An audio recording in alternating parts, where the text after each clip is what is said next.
Good morning. Stunt performers and coordinators just want to get back to work on film and TV productions.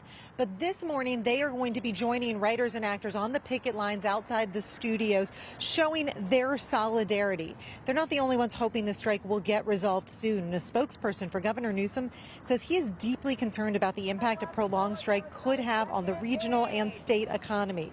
That's why he's now offering to step in and help broker a deal. Newsom's office says the studios and unions have not shown a formal interest in bringing the governor in yet. Meanwhile, 36 members of Congress sent a letter yesterday urging both sides to return to the negotiating table. Pasadena Congresswoman Jody Chu talked to us about the leverage that Congress could use to get the studios back to bargaining. We know that there are production tax credits. In fact, there are federal tax credits, there are state tax credits. These are things that the production companies rely on. And so their connection to us as legislators is very important.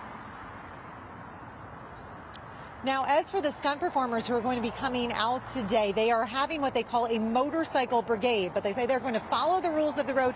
They're not going to be doing any stunts out here. They just want to do what they can to raise awareness to the strike, which of course still ongoing. We'll send it back to you. Okay, Tina, thank you. And joining us now is Congressman Jimmy Gomez, who spearheaded the letter. Good morning. Thank you so much for joining us today. So why don't you start with why you wrote the letter and what you hope to accomplish?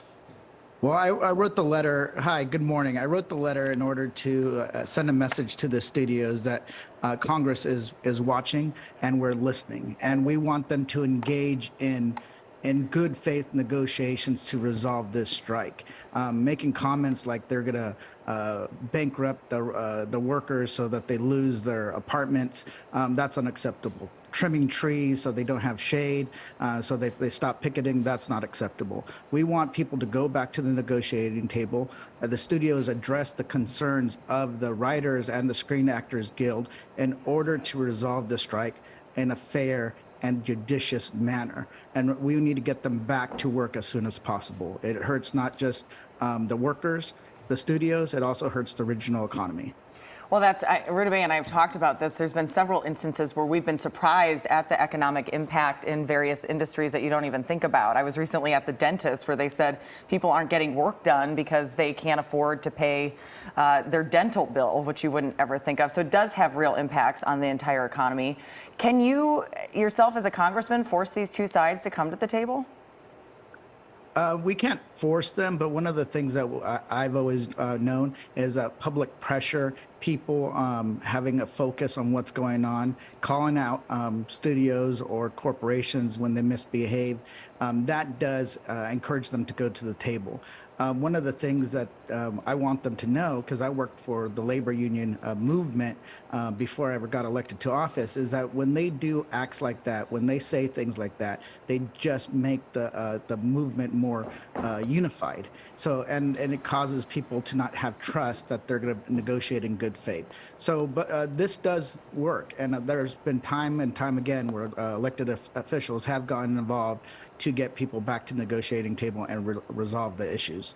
And we talk about, you know, the satellite impact of the economic fallout, the bakeries, the dry cleaners, the people who build the sets. But we're also reporting often on the exodus from California. And we saw from the last strike that a lot of these actors or people in the industry just decided to leave the business altogether and to move out of California. Are you concerned about that at all?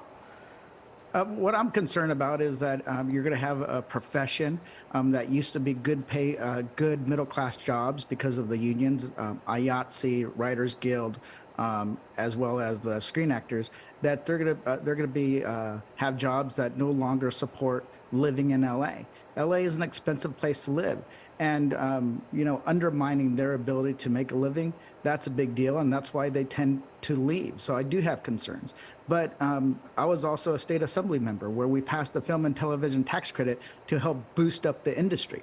Why? Not because we want the corporations to make millions and millions of dollars, it's so that they can employ these workers with good middle-class jobs. So we're going to keep pushing them to resolve this issue, but it needs to be done in a way that respects workers and their contributions to their companies. All right. Well, thank you so much for joining us, Congressman Jimmy Gomez. We'll, of course, keep an eye on this.